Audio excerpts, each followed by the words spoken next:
हे बच्चा लोग, स्वागत है आपका नेक्स्ट टॉपर जीके की क्लास में। तो आज हम लोग देखेंगे भारतीय संविधान में विभिन्न देशों से लिए गए प्रावधान, या दूसरे शब्दों में हम कह सकते हैं कि भारतीय संविधान पे क्या क्या विदेशी प्रभाव है।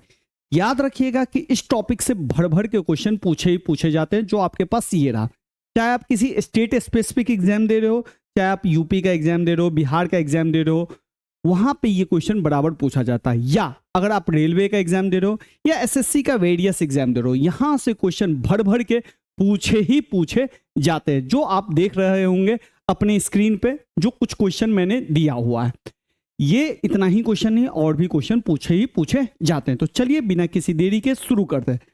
भारत में विभिन्न देशों से लिए गए प्रावधान। देखिए, आपको याद होगा कि भारत का जो संविधान का जो निर्माण है वो 9 दिसंबर 1946 से बनना स्टार्ट हुआ और 26 नवंबर 1949 को हमारा संविधान बनके तैयार हुआ। इस संविधान को बनने में 2 साल 11 महीने 18 दिन का समय लगा, और फिर इस संविधान को हमने 26 जनवरी 1950 को लागू कर दिया।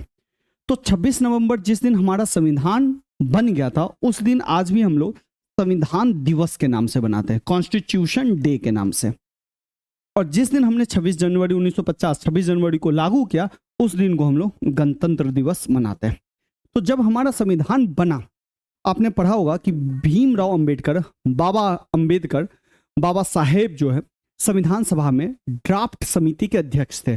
तो जब ड्राफ्ट संविधान का बन रहा था, तो हमने ना दुनिया भर, जो उस समय दुनिया भर में जितने भी संविधान थे, उन सभी संविधानों को स्टडी किया, और जो हमें लगा कि हमारे भारत देश में भी होना चाहिए, उस प्रावधान को हमने अपने यहाँ पे अपने हिसाब से, अपने देश के अनुसार बदलाव करके अपने संविधान के अंदर डाला। और ये जो देश है इंपॉर्टेंट, जो एग्जाम में बहुत आते हैं, अमेरिका बहुत इंपॉर्टेंट, ब्रिटेन बहुत इंपॉर्टेंट, क्योंकि ब्रिटेन ने ही हमें गुलाम बनाया था। दक्षिण Africa, Canada, Australia, Ireland, France, रूस, जर्मनी, जापान।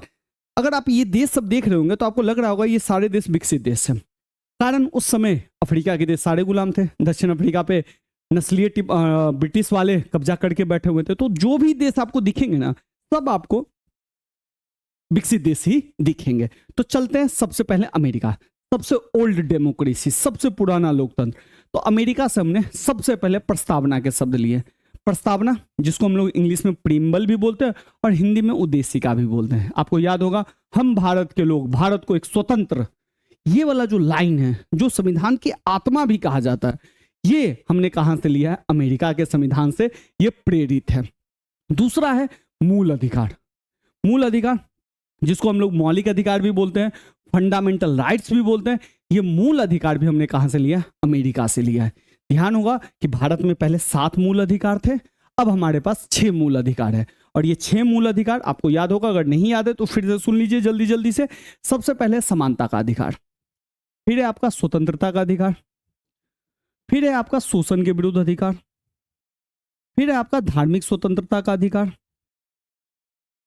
फिर है आपका अल्पसंख्यक का अधिकार। ठीक है, शॉर्टकट में बोलते हैं अल्पसंख्यक, लेकिन इसका लंबा चौड़ा है शैक्षणिक सांस्कृतिक अधिकार होता है, तो जिसको मैं शॉर्टकट में बोलता हूं अल्पसंख्यक का अधिकार। ठीक है, और लास्ट है आपका संवैधानिक उपचारों का अधिकार। ये 6 अधिकार, एक अधिकार इसके बीच में था, और ये था संपत्ति का अधिकार। ये भी आपका मौलिक अधिकार था। ये मौलिक अधिकार जो सरकार के विरुद्ध हमें प्राप्त होता है, जो इंडियन कॉन्स्टिट्यूशन ने, भारतीय संविधान ने हमको दिया है, जिसको भारतीय सरकार भी नहीं छीन सकती है, ये भी हमने कहां से लिया है? अमेरिका से। ठीक है, इसके बाद स्वतंत्र न्यायपालिका। आप जानते हैं भारत में सरकार के 3 अंग होते हैं, सरकार के 3 अंग होते हैं, और ये कौन होता है? विधायिका, जो कानून का निर्माण करती है, कार्यपालिका, जो उसको लागू करती है, और थर्ड है आपका न्यायपालिका, जो इसको रिव्यू करती है, और विवाद, राज्यों के बीच विवाद होता है तो उसको निपटाती है। ये तीनों जो है एक दूसरे से अंग है। न्यायपालिका कुछ ज्यादा ही स्वतंत्र है। विधायिका और कार्यपालिका एक दूसरे में इंटरफेयर भी कर लेती है, क्योंकि यही विधायिका के कुछ आदमी कार्यपालिका में कार्यरत रहते, लेकिन न्यायपालिका एकदम स्वतंत्र है। और ये जो स्वतंत्र न्यायपालिका, ये हमने कहां से लिया है? अमेरिका से ही लिया है। ठीक है, फोर्थ है आपका न्यायिक पुनरावलोकन। न्यायिक पुनरावलोकन का मतलब यह है कि मान लीजिए किसी केस की सुनवाई हो रही है, और उस पर किसी जज ने कोई टिप्पणी कर दी या कोई फैसला दे दिया, कोई जजमेंट पास कर दिया। 10 साल 15 साल के बाद उस फैसला को पलटा जा सकता है या उस फैसला को फिर से रिव्यू किया जा सकता है। तो ये जो न्यायिक पुनरावलोकन की शक्ति है या जो भारतीय संविधान में लिया गया, वो भी हमने कहां से लिया? अमेरिका से लिया। अभी आपने हाल ही में देखा होगा कि भारत के उपराष्ट्रपति जगदीप धनखड़ को हटा दिया गया, उनको इस्तीफा देना पड़ा। ऐसा कहा जा रहा था कि अगर जगदीप धनखड़ भारत के जो उपराष्ट्रपति है, अगर वो इस्तीफा नहीं देंगे तो उन पर महाभियोग लगेगा। तो राष्ट्रपति और उपराष्ट्रपति पे जो महाभियोग लगता है, जिनके द्वारा उनको हटाया जाता है, वो भी हमने कहां से लिया? अमेरिका से। तो राष्ट्रपति पे जो महाभियोग द्वारा उनको हम हटा सकते हैं, ये भी हमने कहां से लिया? अमेरिका से लिया। इसके अलावा जनहित याचिका। जनहित याचिका क्या होता है कि मान लीजिए कोई समूह है जो सरकारी अत्याचारों से परेशान है या सरकार का जो फंडामेंटल राइट्स है, वहां तक मूल अधिकार जो है उन लोगों के पास, किसी समूह के पास नहीं पहुंच रहा है, तो कोई थर्ड पर्सन उनके लिए कोर्ट में केस डाल सकता है, याचिका डाल सकता है, जो जनता के हित के लिए होता है। तो ये जो जनहित याचिका है, ये भी हमने कहां से लिया? अमेरिका से। जनहित याचिका को हम लोग PIL भी बोलते हैं, पब्लिक इंटरेस्ट लिटिगेशन बोलते हैं, पब्लिक इंटरेस्ट लिटिगेशन। जनहित याचिका भी हमने कहां से लिया? अमेरिका से। और फिर भारत में जो उपराष्ट्रपति का जो पद है, वो भी हमने कहां से लिया? अमेरिका से। उपराष्ट्रपति क्या होता है? तो राज्यसभा का मेन सभापति होता है उपराष्ट्रपति का पद। तो ये सब चीज हमने कहां से लिया? अमेरिका से। ध्यान रखिएगा, प्रस्तावना, मूल अधिकार, स्वतंत्र न्यायपालिका, न्यायिक पुनरावलोकन, राष्ट्रपति पे महाभियोग, जनहित याचिका और उपराष्ट्रपति का पद, ये सभी हमने कहां से लिया? अमेरिका से लिया। फिर है ब्रिटेन। ब्रिटेन हमको, आप लोगों को पता होगा, ब्रिटेन ने ही हमें गुलाम बनाया था। 200 साल तक हम गुलामी की जंजीरों में ब्रिटेन के द्वारा बंधे हुए थे। तो ब्रिटेन से ही हमने बहुत कुछ लिया है। जैसे भारत में कानून का शासन होगा, सबसे ऊपर कौन होगा? कानून। ये डिबेटेबल है, कानून है या अमीर आदमी ऊपर है चलेगा, लेकिन विधि का शासन ये हमने कहां से लिया? ब्रिटेन से। जो कानून का राज है, कानून सबसे ऊपर है, ये हमने ब्रिटेन से लिया। भारत में आप जानते हैं संसदीय शासन प्रणाली है, संसद में लोगों को हम चुन के भेजते हैं। ये जो संसदीय प्रणाली है, ये भी हमने कहां से लिया? ब्रिटेन से ही लिया है। भारत में जनता शासन करने वाले को चुनेगी और संसद में भेजेगी, ये ब्रिटेन से हमने लिया है। एकल नागरिकता, ये भी हमने कहां से लिया? ब्रिटेन से। आप कहिएगा एकल नागरिकता क्या है? तो देखिए, दो एग्जाम्पल दे रहा हूं, एकल का और दोहरी नागरिकता का। अमेरिका में जो है ना दोहरी नागरिकता चलती है, अब भारत और ब्रिटेन में एकल नागरिकता चलती है। अब कहिएगा ये होता क्या है? ये तो एग्जाम्पल हो गया। तो इंडिया में और ब्रिटेन में इसको समझते हैं थोड़ा सा। जैसे यूएसए है, यूएसए बहुत बड़ा स्टेट है, ठीक है, इसमें 50 राज्य है। तो यहाँ पे ना 50 राज्य है, तो यहाँ पे क्या होता है, हर राज्य के नागरिक को 2 नागरिकता लेनी पड़ती है। कैसे? जैसे मान लेते हैं यहाँ पे कोई स्टेट है, जैसे मान लेते हैं कैलिफोर्निया एक स्टेट है, अलास्का है यहाँ पे ऊपर में, लेकिन मान लेते हैं कैलिफोर्निया स्टेट है। तो यहाँ पे जो कैलिफोर्निया में जो लोग रहते होंगे, उसको 2 नागरिकता लेना पड़ता होगा। एक कैलिफोर्निया का नागरिकता लेना पड़ता होगा और एक यूनाइटेड स्टेट का नागरिकता लेना पड़ता होगा। तो यहाँ पे ना दोहरी नागरिकता चलती है, लेकिन भारत में एकल नागरिकता चलती है। यानी कि आप कहीं के भी हो, तो चाहे इंडिया के हो, कहीं के, या तमिलनाडु के हो, या दिल्ली के हो, तमिलनाडु के हो, आंध्र प्रदेश के हो, दिल्ली के हो, हरियाणा के हो, बिहार को, कहीं के एक नागरिकता हो ना, पूरे भारत के नागरिक हो। तो यहाँ पर ना एकल नागरिकता चलती है। तो आप कहिएगा भारत में नागरिकता क्या? तो भारत में कोई भी एक ऐसा कॉन्क्रीट डॉक्यूमेंट नहीं है जिसको आप नागरिकता कह सकते हैं। कुछ लोग आधार कार्ड को मानते हैं, कुछ लोग पहचान पत्र को मानते हैं, कुछ लोग निवास प्रमाण को मानते हैं। तो ऐसा कोई कॉन्क्रीट भारत में नहीं है, जो कि बहुत ही विडंबना है, भारत के लिए खतरे की घंटी है। हम लोगों ने अपना एक ऐसा दलान बना दिया, महतो जी का दलान बना दिया अपने देश को, जो कोई भी आदमी आता है, घुसता है, रहता है, जाता है, कोई फर्क ही नहीं पड़ता है। ऐसा नहीं होना चाहिए, क्योंकि हमारे पास एक कोई डॉक्यूमेंट नहीं है जिसको हम सिटीजनशिप, नागरिकता की तरह प्रस्तुत कर सकते हैं। लेकिन एकल नागरिकता भी हमने कहां से लिया? ब्रिटेन से लिया है। भारत में आप जानते हैं पार्लियामेंट में 2 सदन है, एक राज्यसभा है और एक लोकसभा है। लोकसभा और राज्यसभा, ये जो 2 सदन है, जिसमें राज्यसभा में आप जानते होंगे 245 सदस्य और लोकसभा में भी 543 सदस्य, ये ब्रिटेन से ही हमने द्विसदनीय व्यवस्था लिया है। भारत में जो कानून बनता है, विधि निर्माण का जो प्रक्रिया है कि पहले लोगों से सलाह मशवरा लिया जाएगा, फिर उसको राज्यसभा में पेश किया जाएगा, राज्यसभा में पास होगा तो लोकसभा में पेश किया जाएगा, और फिर दोनों से पास होगा तो फिर राष्ट्रपति साइन कर देगा। या हो सकता है लोकसभा में पेश हो, पास होने के बाद राज्यसभा में चला जाए, फिर राज्यसभा से पेश हो, फिर राष्ट्रपति साइन करेगा। ये जो विधि निर्माण की प्रक्रिया, ये भी हमने कहां से लिया है? ब्रिटेन से लिया है। फिर है भारत में जो सर्वाधिक मत के आधार पर जो चुनाव जीत होता है, जिसको ज्यादा वोट मिल गया वो जीत गया, वो भी सिस्टम हमने कहां से लिया? ब्रिटेन से। बहुत क्वेश्चन आया हुआ है। तो सर्वाधिक मत के आधार पर चुनाव में जीत। विधायिका में अध्यक्ष पद की भूमिका, आप देखिए हमारे पास संसद होता है, संसद में राज्यसभा है, लोकसभा है। तो भाई लोकसभा में 543 आदमी है या 543 एमपी है। उस एमपी को कोई अध्यक्ष करेगा, जिसको हम जानते हैं लोकसभा अध्यक्ष, या राज्यसभा में सभापति उपराष्ट्रपति का जो पद होता है। तो ये अध्यक्ष है, ये अध्यक्ष वाली भूमिका भी हमने कहां से लिया?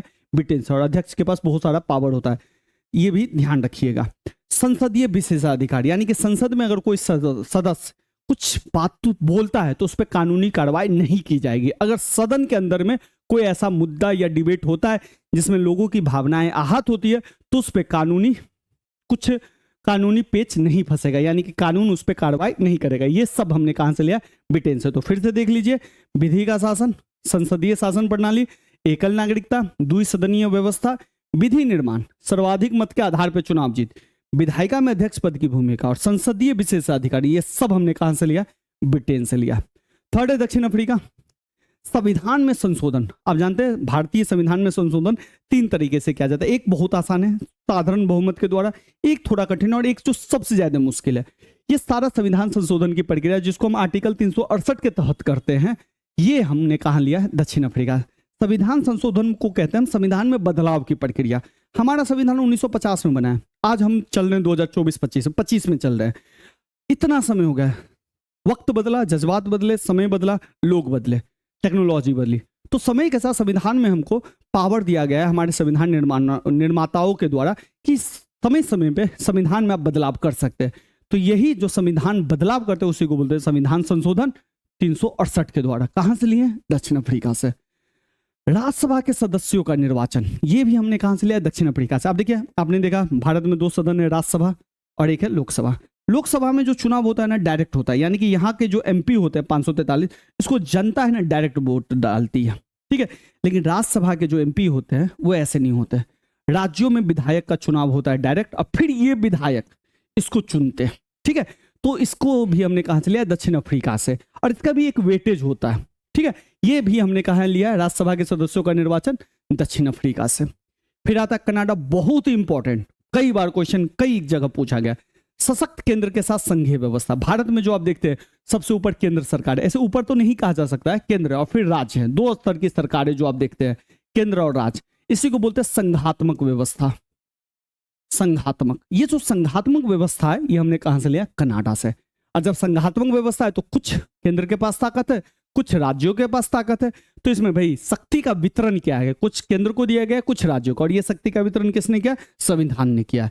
कहां से लिए? कनाडा से। केंद्र द्वारा राज्यों में राज्यपाल की नियुक्ति। आप केंद्र राज्य है, राज्य अपनी मर्जी से कुछ भी करेगा तो केंद्र यहाँ पे राज्यपाल की नियुक्ति करता है। ये भी हमने कहां से लिया? कनाडा से। और संघात्मक विशेषता, संघात्मक विशेषता सबका अपना अपना पावर है, अपना काम करता है, ये सब विशेषता कनाडा से लिया। ऑस्ट्रेलिया से समवर्ती सूची। अब देखिए कनाडा वाले में आपने देखा संघात्मक विशेषता है, जहां पे केंद्र के पास अपना ताकत है, राज्य के पास अपना ताकत है। अब ये जो है भैया, केंद्र के पास जो ताकत मिलता है वो संघ सूची से मिलता है। संघ सूची में ऐसे सब्जेक्ट है जहां पे केंद्र को काम करना है, राज्य सूची में ऐसे सब्जेक्ट है जहां पे राज्यों को काम करना है। लेकिन एक सूची और है जहां पे दोनों को मिल के काम करना है, तो इस सूची को कहा जाता है समवर्ती सूची। सबसे ज्यादा सब्जेक्ट है संघ सूची में, इसके बाद राज्य सूची में, फिर है समवर्ती सूची में। ये भी क्रम याद रखिएगा, लमसम संघ सूची में 100 सब्जेक्ट है। तो समवर्ती सूची हमने कहां से लिया भैया? ऑस्ट्रेलिया से, ठीक है। व्यापार करने के लिए वाणिज्य समागम की स्वतंत्रता संबंधी प्रावधान, यानी कि भारत के हम किसी भी इलाके में व्यापार बिजनेस कर सकते हैं, ये भी हमने कहां से लिया? ऑस्ट्रेलिया से। संसद के दोनों सदनों की संयुक्त बैठक। अब कभी कभी क्या होता है, संसद का ना दोनों सदन, राज्यसभा और लोकसभा, दोनों सदन को ना एक साथ बिठाना पड़ता है, इसको बोलते हैं संयुक्त बैठक। तो ये जो संयुक्त बैठक का कार्यक्रम है ये हमने कहां से लिया है? ऑस्ट्रेलिया से। आयरलैंड से क्या लिया है? तो भारत के नीति निर्देशक तत्व, ध्यान रखिएगा, भाग 3 में अमेरिका वाला कंडीशन में आपने देखा, भाग 3 में फंडामेंटल राइट्स, मौलिक अधिकार है, भाग 3 में। ये हमने अमेरिका से लिए 6 मौलिक अधिकार जो हमको सरकार के विरुद्ध प्राप्त होता है, सरकार को देना ही देना है, ठीक है। लेकिन कुछ अधिकार ऐसे होते हैं जो सरकार तो चाहती है देना, लेकिन सरकार के पास अभी उतने पैसे या उतने संसाधन नहीं है जो दे पाती है। तो उस अधिकार को जो सरकार बाद में देगी उसको बोला जाता है राज्य के नीति निर्देशक तत्व, डीपीएसपी। ये हमने कहां से लिया? आयरलैंड से। और नीति निर्देशक तत्व जो है भाग 4 में, ये भी थोड़ा ध्यान रखिएगा, ठीक है। और मौलिक अधिकार है भाग 3 में। अब भाग कितना है? भाग 22 होते हैं, जो और कभी देखेंगे। राष्ट्रपति को किस तरह से चुना जाता है, क्योंकि इसका भी जो चुनाव होता है अप्रत्यक्ष तरीके से होता है, जनता वोट नहीं डालती है इसमें, ये भी हमने आयरलैंड से ही लिया है। और राज्यसभा में सदस्यों का नामांकन कैसे होगा, ये भी हमने आयरलैंड से लिया है।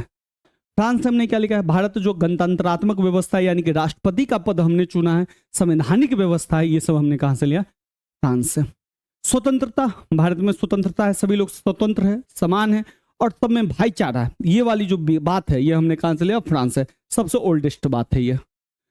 रूस से, बहुत इंपॉर्टेंट, मूल कर्तव्य। देखिए हमारे संविधान में ना मूल कर्तव्य नाम का कोई चीज नहीं था, तो हमारे संविधान में 11 मूल कर्तव्य है, जो 51 आर्टिकल 51A या 51 क के अंतर्गत है, ठीक है। ये जो 11 मूल कर्तव्य है ये हमने रूस से लिया, और कब लिया था? 1976 के आसपास। तो भारत में जो 42वां संविधान संशोधन है उसके द्वारा मूल कर्तव्य को डाला गया। और प्रस्तावना में जो सामाजिक, आर्थिक और राजनीतिक न्याय है ये भी हमने कहां से लिया है? रूस, यानी कि उस टाइम का यूएसएसआर था, ये ध्यान रखिएगा, जिसको हम लोग सोवियत संघ बोलते थे। तो अगर ऑप्शन में रूस ना आए, सोवियत संघ आए, तो भी आंसर सही है, ठीक है। चलिए, जर्मनी से हमने क्या लिया? आपातकाल के समय मूल अधिकारों का स्थगन। जर्मनी से हमने लिया कि देश में अगर कोई इमरजेंसी सिचुएशन आ गई, जैसे सशस्त्र विद्रोह हो गया भारत में, या गृह युद्ध छा गया, तो जितने भी मूल अधिकार है, मूल अधिकार कौन है? स्वतंत्रता, समानता, इन सबको खत्म कर दिया जाएगा। ऐसे एक बार किया गया 1975 के आपातकाल के समय में, 1975 में लगा था। जापान से हमने क्या लिया? जो विधि द्वारा, कानून के द्वारा जो स्थापित प्रक्रिया है, जो भी होगा कानून के हिसाब से होगा, वो हमने कहां से लिया? जापान से लिया। तो चलिए आज के लिए इतना ही रखते हैं। सेशन अच्छा लगा, मजेदार लगा तो लाइक कीजिए, कमेंट करके हमें बताइए, और अपने ज्यादा से ज्यादा दोस्तों को शेयर करिए।